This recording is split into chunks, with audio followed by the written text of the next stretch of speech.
네, 오늘은 말씀과 삶, 세상을 흔들다라는 제목으로 함께 말씀을 나누고자 합니다. 여러분 혹시 TV나 아니면 실제로 이 마술쇼를 찾아가 보신 적이 있으십니까? 저는 실제로 찾아가 본 적은 한 번도 없지만 지금 생각해보면 어렸을 때 특히 한국의 명절이나 그럴 때 보면 TV를 통해서 이 마술을 가끔 보여줬던 기억이 납니다. 참 볼 때마다 신기했던 것 같아요. 특히 사람을 톱으로 자르는데 죽지 않고 살아있죠. 아니면 심지어 이 만리장성을 몸으로 그대로 통과하는 그런 장면들을 보면 어떻게 저것이 가능할까? 참 더 재밌는 것이 사실은 머릿속으로는 이거 가짜잖아, 이건 속임수잖아, 이것을 분명히 알고 있음에도 불구하고 눈으로 볼 때는 감쪽 같은 거예요, 진짜 같은 것이죠. 그래서 처음에는 아무 생각 없이 그냥 TV를 틀었을 뿐인데 점점 이렇게 집중하게 되고 몰입하게 되었던 기억이 저에게 있다는 것입니다. 여러분, 그런데요, 어느 책에선가 읽은 예화에 보면 오래전 어떤 한 서양의 목사님이 계셨는데 이분도 이 쇼를 보러 한번 간 적이 있던 것 같아요. 그런데 문제는 들어갈 때와 달리 나올 때 얼굴 표정이 완전히 굳어서 나오게 되었는데요. 왜 그런지 보았더니 조금의 시간이 흐르자 이제는 무언가를 결심한 표정으로 그 조금 전 마술을 펼쳤던 마술사를 찾아가 한 가지 질문을 하게 됩니다.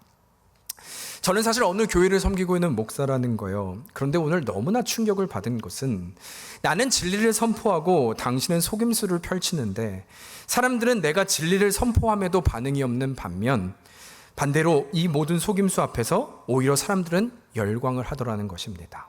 더욱 설득력이 있다는 것이죠. 따라서 지금 자신은 너무나 혼란스럽다, 이런 얘기를 하게 된 거예요. 여러분, 그런데 이제 그 말을 가만히 듣고 있던 마술사가 아주 조심스럽게 이 목사님에게 한마디를 건너는데요. 아마도 차이는 이것이 아닐까요? 라는 말을 하면서 이런 말을 합니다. 저는 거짓을 진짜처럼 행하는 반면 당신은 진리를 가짜인 것처럼 말하고 있기 때문은 아닐까요? 라는 말이었습니다. 그러니까 나는 속임수를 쓰는데도 불구하고 이것이 진짜인 것처럼 생동감 있게 말을 하는 반면 당신은 진리를 전하면서도 확신이 없는 사람처럼 전하고 있기 때문은 아닐까요? 라는 질문을 던졌다는 거예요. 여러분 어떠십니까? 저는 비록 이것이 한 예화에 불구하지만 그럼에도 마냥 웃을 수는 없는 것은 사실 이 목사님의 질문이 여러분과 저의 질문이 될 수도 있기 때문이죠. 우리에게 그 진리가 있기 때문이잖아요. 여러분, 우리도 이 진리를 믿기에 예배 자리로 있지 않습니까? 그럼에도 우리의 삶의 자리에서는 영향력이 없는 인생, 환호하지 않는 인생, 아니면 이 진리, 하나님의 말씀과 복음을 붙잡고 산다고 하지만 우리의 삶을 보면 마치 이 복음이 가짜인 것처럼, 거짓인 것처럼 살아갈 때가 있기 때문인 것이죠. 여러분, 그렇다면 무엇이 문제인 것일까요? 우리는 이 복음을 믿고 진리를 알기에 이 자리까지 왔는데 왜 이런 현상과 결과가 나오는 것일까 질문하는 것입니다. 여러분, 그런 의미로 오늘은요, 무엇보다 먼저 이 진리인 하나님의 말씀과 복음을 우리가 어떻게 대하고 있는가라는 이 질문 앞에서, 그렇다면 이 진리를 믿고 살아가는 삶이란 어떤 인생인가, 어떤 의미인가를 우리가 함께 생각해보는 시간이 되었으면 합니다. 이에 먼저는 우리 지난 시간에 이어 오늘 말씀의 배경을 보면요, 1절인데요 이렇게 시작을 해요. 한번 같이 읽어볼까요? 시작. 그들이 암비볼리와 아볼로니아로 다녀가 데살로니가에 이르니 거기 유대인의 회당이 있는지라. 지금은 계속해서 바울의 2차 전도 여행 중임을 보여주고 있습니다. 드디어 암비볼리와 아볼로니아를 지나서 데살로니가에 이르렀다라고 말하는 거예요.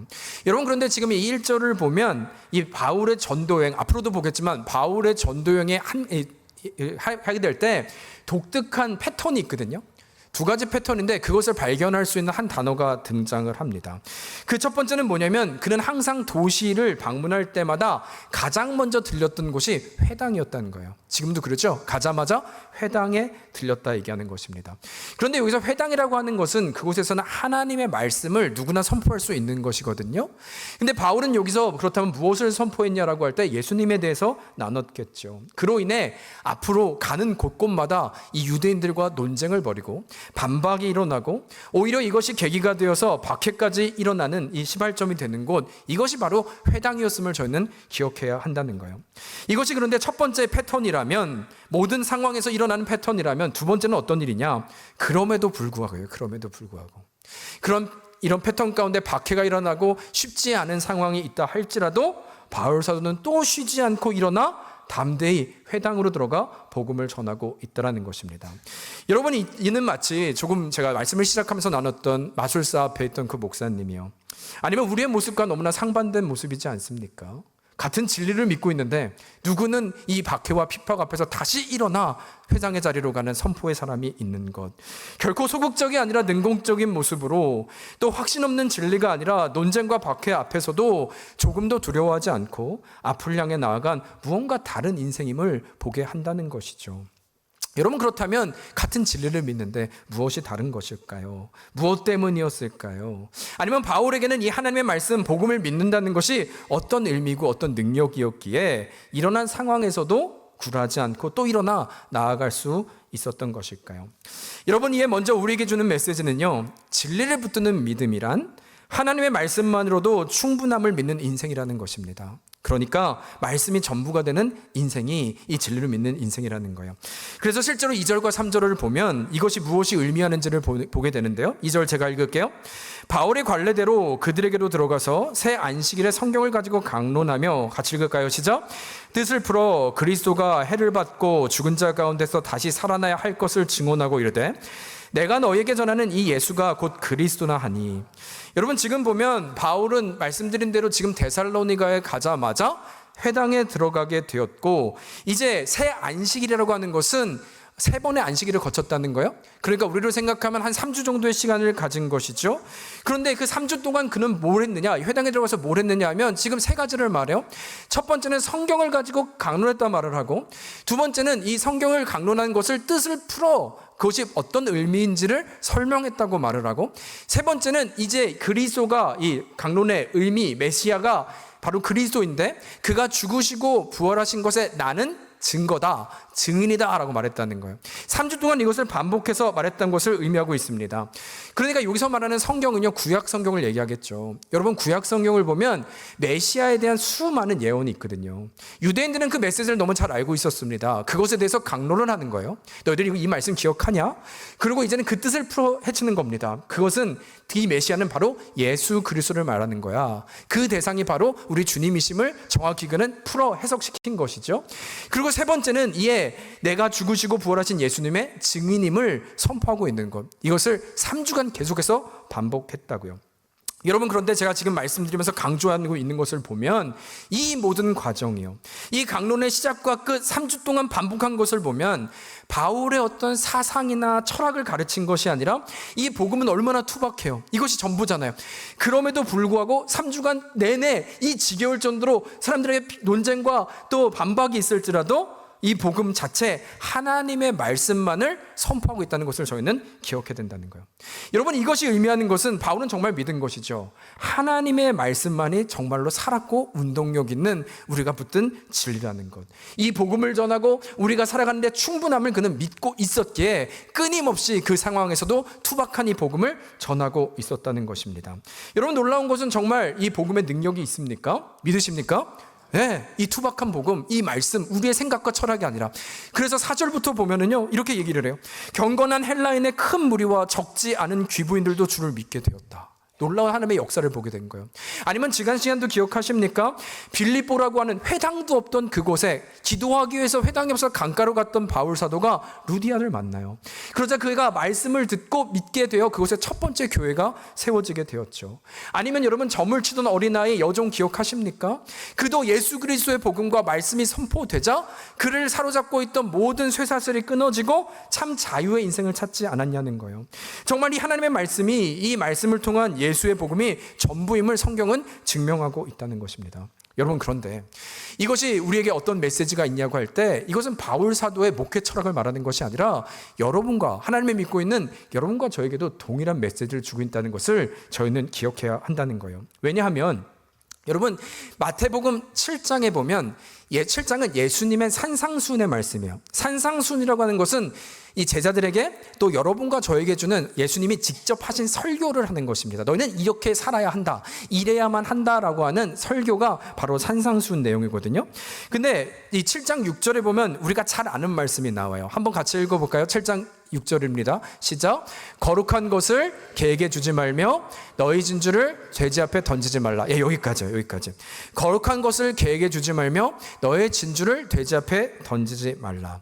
여러분, 그러나 지금 이 구절을 우리가 정확히 잘 봐야 하는 것은, 사실 얼핏 보면 마치 이 구절은 누군가 복음을 전할 때 기독교를 그래서 비판하거나 비난하거나 아니면 복음을 전하는 복음을 전하는 사람에게 모욕을 줄 것 같은 그 사람을 잘 분별해서 괜히 이 복음을 개나 돼지에게 주듯이 수고하지 말라라는 구절처럼 해석을 할 수 있거든요. 그렇게 보이지 않습니까? 이거 괜히 이 귀한 복음을 그들에게 던져주지 마. 그들은 개나 돼지야. 그런 수고와 애쓰지 마. 이런 말씀처럼 보인다는 것이죠. 그래서 이 귀한 복음을 효과적으로 반응하고 주의 이름을 욕되지 않게 하는 거룩한 사람에게 복음은 전하는 것이 맞아처럼 이 말씀은 해석되는 것, 그렇게 보는 것이 일반적이라는 것입니다.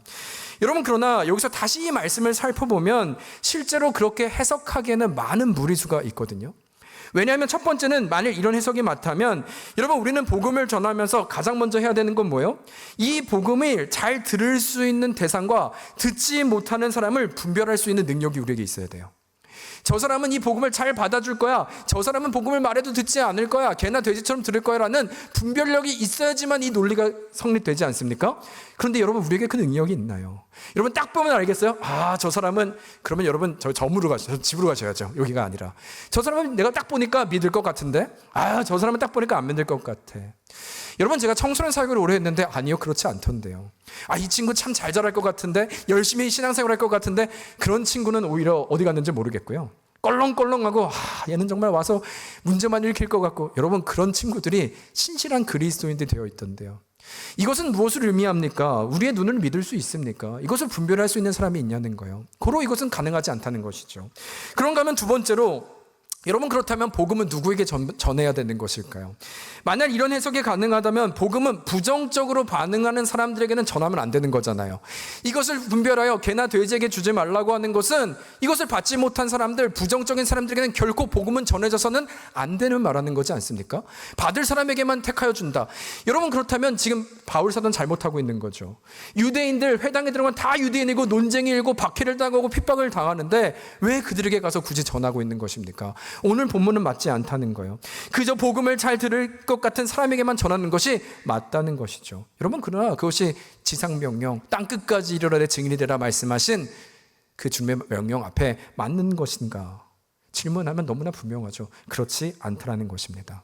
여러분, 따라서 그렇다면 이것은 어떤 의미인가라고 할 때 예수님의 관점은 그것이 아니었다는 거예요. 이것을 우리가 정확히 기억해야 한다는 것입니다. 여러분, 어떤 이 말씀을 해석하고 있는 주석을 보니까요, 이런 해석을 했더라고요. 여러분, 책을 보면 이 흐름이란 게 있잖아요. 주제가 있잖아요. 마찬가지로 지금 이 마태복음 7장의 흐름을 우리가 봐야 하는데, 지금 6절이니까 이 흐름을 보기 위해서는 7장 1절에 무슨 말씀이 있는지를 보고 이 흐름을 보면 되겠죠.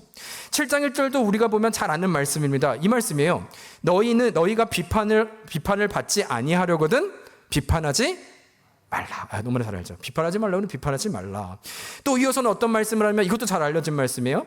자기 눈에 있는 들보는 보지 못하면서 남의 눈에 있는 티를 보는 어리석음을 행치 말라 말씀하셨다는 거예요. 그런 말씀을 하신 이후에 지금 이 말씀하시는 거예요. 이제는 돼지에게 진주를 던지지 말라. 여러분, 따라서 이 흐름을 보면 어떤 관점인 것이냐, 이 전체적인 흐름을 보면 공통적인 주제는 타인을 향한 메시지가 아니에요. 타인을 향한 주제가 아니에요. 오히려 우리 자신을 향한 메시지죠. 너희는 비판해서는 안 되고 너희의 들보를 보아야 된다. 이게 누군가를 말하는 메시지입니까? 나를 향한 메시지입니까? 나를 향한 메시지죠. 너희는 비판하면 안 돼. 너희는 너희 안에 들보를 봐야 해라는 것이죠. 따라서 그렇다면 이제 돼지에게 진주를 던지지 말라고 하는 이 메시지를 어떻게 보아야 하느냐 할 때도 이 흐름으로 보면 우리에게 주는 메시지라는 거예요. 저 누군가에게 받을 자와 안 받을 자를 분별하는 얘기가 아니라 우리에게 주는 메시지인데, 그 의미는 뭐냐면 이 설교를 듣고 있는 예수님의 제자들과 또 여러분과 저에게 주는 메시지인데, 너희는 이 거룩한 것, 이 복음과 하나님의 말씀을 스스로 귀히 여김으로 결코 이 거룩한 것을 개에게 주는 실수를 범하지 말고, 또한 너희는 이 복음의 진주를 값없이 여기는 일로 인해 돼지에게 밟히는 일이 없도록 하라는 이야기입니다. 이렇게 그러니까 감이 잘 안 오시죠? 그래서 좀 예를 들면 이런 겁니다. 여러분, 이번에 올림픽 보셨는지 모르겠는데 제가 가장 흐뭇했던 건 양궁이었어요. 여러분, 한국의 양궁은요 절대 지존이더만요. 예, 야, 어떻게 이게 가능할? 여러분, 반응이 없어요. 여러분 좀 애국심도 키우시고, 예, 난 미국 시민권입니까? 그래서 그러십니까? 예, 아니면 말씀만 보느라고 스포츠 얘기하면 안 보세요? 예, 좀 보세요. 예. 양궁 보는데 희열이 있더라고요. 와, 전관왕을 한 그 놀라운 일이 있었잖아요. 여러분, 그런데 이때 우리가 좀 한번 생각해 볼 것은, 예를 들어서 제가 이름은 기억 안 나는데 어떤 남자분이 막 다 금메달 따더라고요. 그분이 어느 날 말도 되지 않지만 금메달을 따기 위해서 사용했던 이 양궁을 저에게 선물한 거예요. 비웃는 거예요, 지금? 좀 받으면 안 됩니까? 왜 비웃으시죠? 네, 선물한 거예요. 가장하자는 거죠. 여러분, 근데 맞아요, 그 비웃음이. 왜냐면 그 정도로 귀하다. 제 말이 그 말입니다. 그 정도로 귀하다고요. 그렇지 않습니까? 그 귀한 거, 금메달 딴 것을 왜 저를 주겠어요? 근데 그 줄 수 없는 양궁을 저에게 선물했다고요. 여러분, 그런데 문제는 뭐냐면, 그것을 제가 받은 것까지는 참 좋은데, 그 다음부터 이 양궁을 제가 집에 가져와서 이것을 어디다 두었냐 하면, 어디다 귀한 장식장에 잘 모셔다 두어야 하는데, 그것이 아니라 제 둘째 아이 방에, 그것도 우리 둘째 아이 장난감 옆에 제가 세워둔 거예요. 장식장이 아니라 그곳에 제가 세워둔 겁니다. 여러분, 어떤 일이 일어날까요? 어쩌면 아이는 그것을 장난감 정도로 여기고 함부로 만지거나 아니면 밟기도 하고 던지기도 하고 땡겨보기도 할 거고, 아니면 그 줄을 끊어볼 수도 있지 않겠습니까? 여러분, 펜으로도 낙서도 할 수도 있을 것 같아요. 따라서 만일 그렇다면 한번 질문은, 이런 불상사가 생기면 안 되지만 불상사가 생긴다고 했을 때, 그러면 이 결과는 이 아이가 잘못한 걸까요? 함부로 둔 제가 잘못한 것일까요? 또 저랑 너무 가까워. 우리 너무 가까워. 남 얘기를 하기엔 너무 가까워. 근데 맞죠. 제가 잘못한 거죠. 함부로 그것을 둔 제가 잘못한 것이지 않습니까? 여러분, 지금 주님이 말씀하시는 것은 이 진리를 말하는 것입니다. 귀하게 여기는 것, 정말 이 세상에 하나밖에 없는 귀한 것을 귀하게 여기지 않는 순간, 그것은 순간 발로 밟고 돌이켜 값없는 것으로 여겨지게 될 수 있다는 것입니다. 우리 주님 말씀하시는 이 진리요, 하나님의 말씀이요, 그 복음이요, 그 거룩한 것을 두고 너희는 다른 것을 찾아서는 안 된다. 바로 이 말씀을 하고 있다는 거예요. 그래서 지금 다시 6절을 볼게요. 전체적으로 후반도 읽어보면, 거룩한 것을 개에게 주지 말며 너희 진주를 돼지 앞에 던지지 말라. 왜냐하면, 같이 읽을까요? 시작.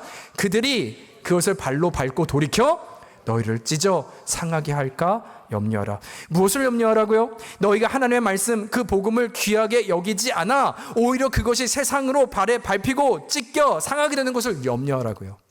저 세상을 말하는 것이 아니라 우리에 대한 제자도를 얘기하는 것입니다. 너희가 이 말씀을 어떻게 여기냐에 대한 질문, 제자들과 여러분과 저에게 주는 말씀이라는 거예요. 그 복음의 가치를 아는 자들께 우리는 살아야 한다라는 말씀, 이 복음과 말씀은 충분한 것을 믿는 그 정체성으로 살아감을 예수님은 정확히 우리에게 말씀하고 있다는 것입니다.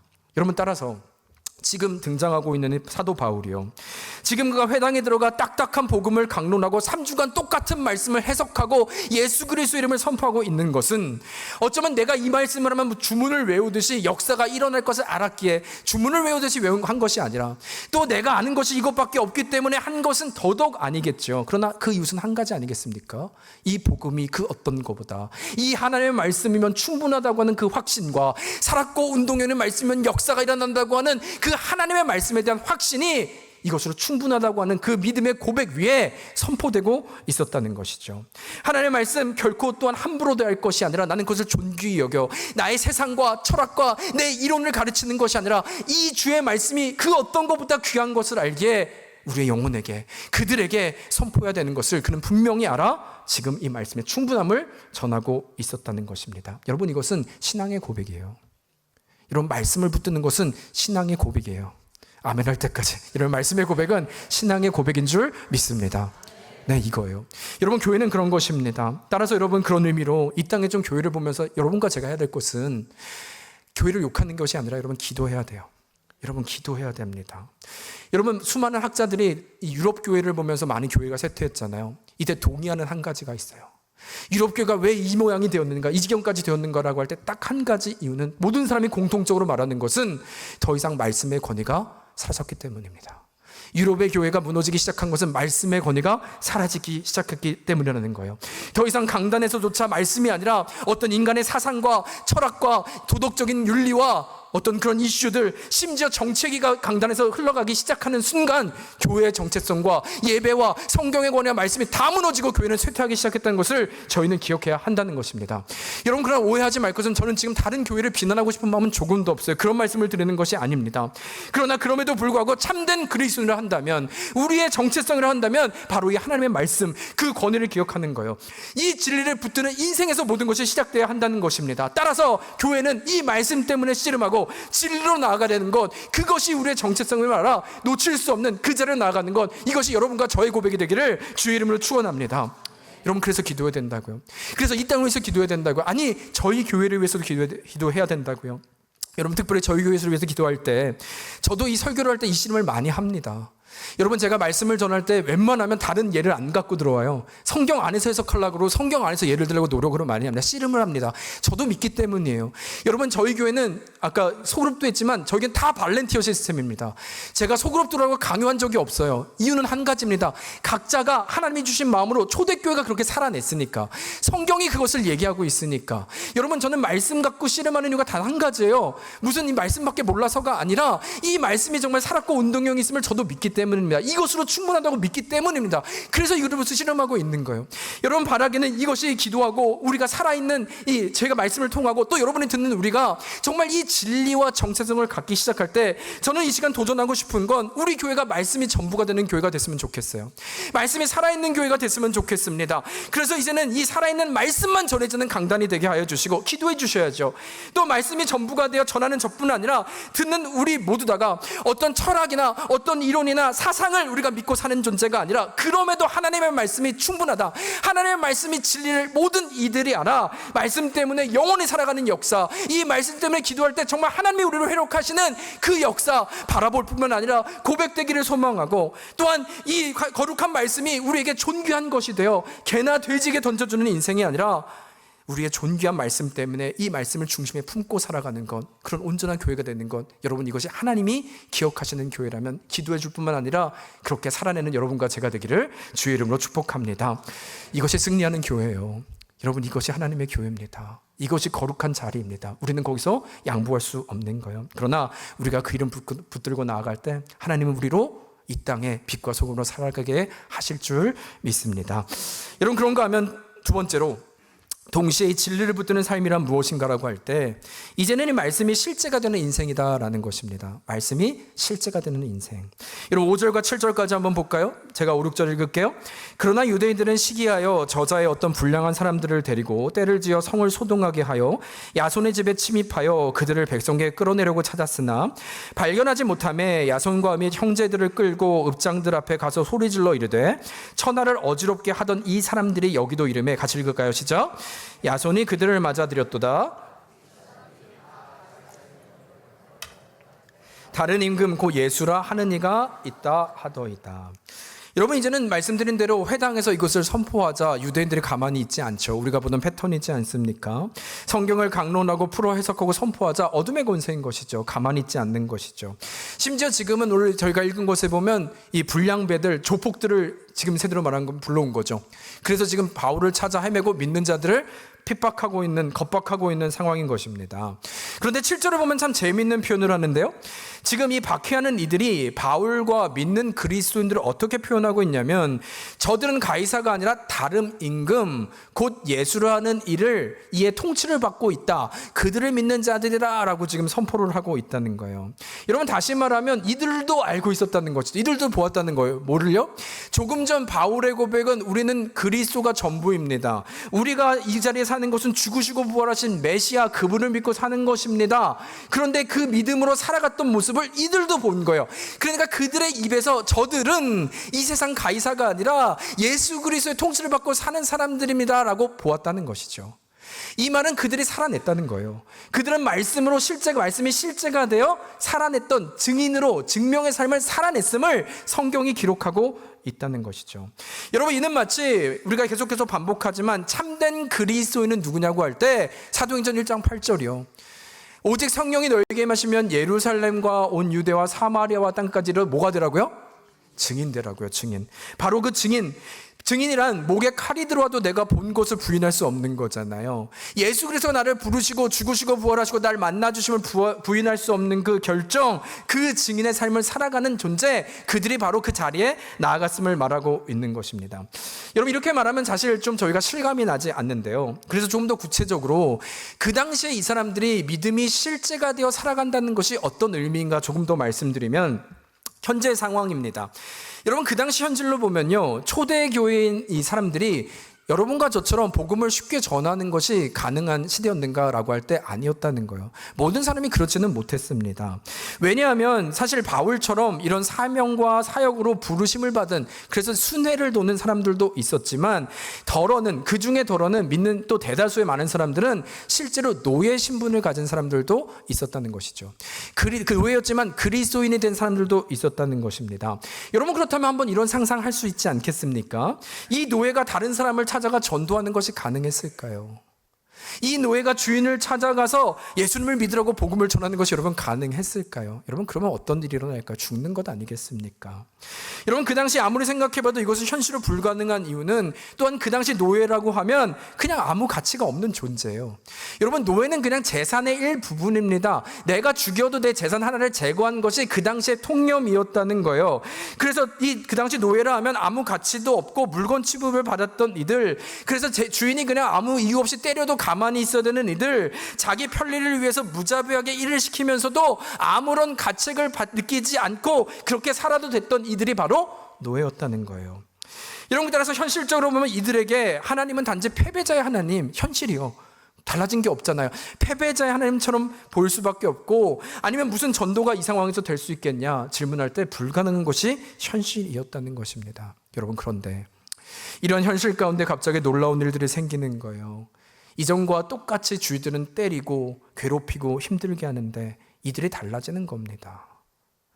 불평과 원망이 아니라 이들이 참고 온유해지고 인내하고, 오히려 불평과 원망이 아니라 기쁨도 잃지 않는 모습들이 보이기 시작하는 거예요.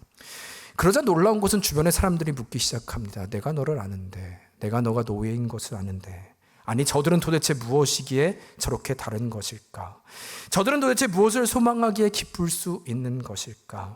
여러분, 근데 이것이 바로 증인의 삶을 이야기하고 있는 것입니다. 여러분, 우리는 때로는 전도에 대해서 많은 오해를 하는 것 같아요. 내가 복음을 잘 외워서 누군가에게 내 지식을 자랑하듯이 전하는 것을 전도라고 생각한다면, 아니면 교회 한번 와봐라 하는 걸로 나의 할 일을 다 했다고 생각한다면, 여러분, 물론 저는 그 중심이 어떤 것이냐에 따라 그것도 참 귀한 일이라고 생각을 합니다. 그러나 지금처럼 만일 전도가 누군가에게 질문을 일으키는 영향력이라는 정의를 갖고 있다면, 우리는 다시 한번 이 전도가 무엇인지를 질문해 봐야 한다는 거예요. 여러분, 누군가 이런 말씀하시더라고요. 어떤 책에 보니까 이러더라고요. 만일 세상이 우리에게 묻는 거예요. 나에게 하나님을 보여주세요. 그럼 내가 믿겠습니다. 세상에 이렇게 질문할 때 있잖아요. 하나님이 이렇게 있어? 나에게 보여줘봐, 증명해봐, 그럼 내가 믿을게. 이러면 이때 많은 크리스찬들은 어디서 주워 들은 얘기는 있어서 이렇게 대답해요. 야, 성경에 보면 이런 얘기가 있어. 하나님을 인간에 보잖아. 어떻게 돼요? 죽어. 그쵸? 어디서 들은 거죠, 우리는. 그런 건 잘 기억해요. 성경에 보면 하나님은 거룩한 분이기 때문에 인간은 보면 죽어. 그래서 안 보여주시는 거야. 증명하지 않는 거야. 여러분, 어떠십니까? 사실 이 대답은요, 맞는 말 같지만 사실 이 질문에 대한 것에는 동문서답이에요. 여러분, 세상이 이 질문을 하는 것은요, 세상 사람들도 하나님의 존재를 증명하지 못한다는 것 정도는 알고 있어요. 여러분, 세상 모를 것 같아요? 몰라서 질문하는 것 같습니까? 그들도 하나님을 실제적으로 존재하는 것을 할 수 없다는 것을 알고 질문한다는 것이죠. 다시 말하면 이들이 하나님을 보여달라고 하는 이 질문은 하나님 존재에 대한 질문이 아니라 하나님의 임재에 대한 질문이라는 거예요. 하나님의 인재에 대한 질문, 요구를 하고 있다는 것입니다. 마치 조금 전 노예를 말하는 거예요. 저들은 어떻게 맞으면서 핍박을 당하면서 기뻐할 수 있는가? 저들이 무엇이기에 정말 이 현실을 뛰어넘고 있는가? 그렇다면 주인들은 묻는 거죠. 만에 하나, 나는 믿지 않지만 만에 하나 저들이 믿는 하나님이 진짜라면, 저들을 기뻐하고 저들을 견딜 수 있는 이유, 그 이유가 하나님인데, 만에 하나 진짜 저들이 믿고 있는 하나님이 진짜면 어떡하지? 이 질문을 일으키고 호기심을 일으키고 그 영향력을 주는 상태를 말하는 것입니다. 마치 지난주 우리 바울과 실라요, 감옥에 갇혀 있었는데 지금 감옥문이 다 열렸잖아요. 쇠고랑이 다 풀어졌잖아요. 근데 도망가지 않았죠. 그때 간수장이 묻는 거잖아요. 당연히 내 세상에서는, 우리 세상에서는 도망가는 것이 맞는데 당신은 무엇이건데 이 세상을 뛰어넘어 이 세상과는 다른 인생을 사는가? 그러자 말하잖아요. 주 예수를 믿으라. 그러면 너와 내 집이 구원을 받으리라. 이 모든 이유는 예수 그리스도 안에 있기 때문이다. 이때 간수장을 말하는 거예요. 당신들이 믿는, 만에 하나 당신들이 믿는 하나님이 진짜이기에 이들이 가지 않는 거라면 어떡하지? 정말 그 하나님이 진짜면 어떡하지? 그러고 그것이 주님이 믿어져 세례를 받았던 것을 기억하지 않습니까? 여러분, 이것이 영향력의 전도, 증명의 인생, 임재의 증명을 살아가는 증인의 삶을 말하고 있다는 것입니다. 여러분, 그런 의미에서 이 땅의 교회를 다시 한번 우리가 좀 보았으면 좋겠습니다. 여러분, 우리가 어디에서부터 이 안타까운 현실, 교회가 힘을 잃은 것일까? 많은 사람들이 교회가 문을 닫고 숫자가 줄었다고 얘기합니다. 교인의 수가 줄었다고 얘기합니다. 여러분, 그러나 정말 교인의 수가 줄어서 이것이 위기인 것일까요? 여러분, 초대교회를 보면 마가의 다락방에 있던 12명의 제자를 통해서 현재 저희가 있어요. 사람의 수는 문제가 아닙니다. 그 500명의 제자들이 현재가 있게 했습니다. 아니면 세상의 세속화가 너무 빠른 것, 그 문화가 강하기 때문일까요? 아니요. 그 어느 때도 핍박에서도 기독교는 살아남았던 종교입니다. 여러분, 저는 그렇게 믿는 거예요. 어쩌면 이 모든 것, 말씀드린 것처럼 거룩한 것을 개에게 주지 말고 진주를 돼지에게 주지 말라라고 말씀하신 그 거룩한 마음에서 더 이상 그 어떤 그리스도인들로 씨름하지 않기 때문은 아닐까. 점점 더 주의 말씀 앞에서 그 말씀을 가지고 삶의 자리까지 씨름하고 나아가 하나님의 임재의 증명의 자리를 살아가는 그리스도인들의 모습이 줄어가고 있기 때문은 아닌 것일까 하는 것입니다. 여러분, 그러나 우리가 다시 한번 기억합시다. 우리가 아니라 오직 성령이 임하시면, 우리로 증인의 삶을 살게 하신다면, 이것이 하나님의 말씀이라면 우리는 그 말씀을 신뢰하고 다시 일어나 그 성령의 충만함과 능력을 가지고 일어나는 것이 바로 증인의 삶을 살아가는 여러분과 저의 고백이 되었으면 좋겠습니다. 여러분, 프랙티컬하게 말씀드릴게요. 임재의 증명이란 이런 거예요. 홍해를 건너려고 그랬죠. 이스라엘 백성들이 막혀 있었습니다. 그러자 불평과 원망이 있었어요. 그때 우리 하나님께서 이렇게 말씀하세요. 너희는 가만히 있어? 누가? 주가 하나님됨을 알지어다 라고 말씀하시죠. 여러분, 그러나 이 말씀에 대한 좀 오해가 있는 것 같아요. 너희는 가만히 있어 주가 하나님됨을 알지어다 말씀하시니까 이 말은 마치 우리가 가만히 있으면 하나님이 알아서 일을 해주시겠지. 너희는 가만히 있어 주가 하나님됨을 알지어다. 가만히 있으면 언젠간 하나님이 알아서 모든 것을 이루어 주겠지, 꿈꾸는 것을 이루어 주겠지라고 해석한다면 여러분, 잘못 해석하고 있는 것입니다. 오히려 지금 너희는 가만히 있어 주가 하나님됨을 알지어다라는 메시지는 결코 너희가 할 수 있는 것이 아니라, 보아라, 이제 내가 하는 것을 보아라, 이 홍해를 가르는 것을 보아라. 너희는 아무것도 할 수 없는 존재지만 그때 너희는 가만히 있어 하나님이 하실 수 있는 것을 너희가 보아라 말씀하신다면, 이제 홍해가 갈라진 우리로서는 어떤 고백이 있는 거예요? 하나님이 모든 것을 다스리시는 것을 알기에 그 믿음으로 일어나 마른 땅을 밟고 그 홍해를 건너는 것이 바로 삶의 증명으로, 임재의 증명으로 살아가는 것임을 성경은 우리에게 고백하고 있다는 것입니다.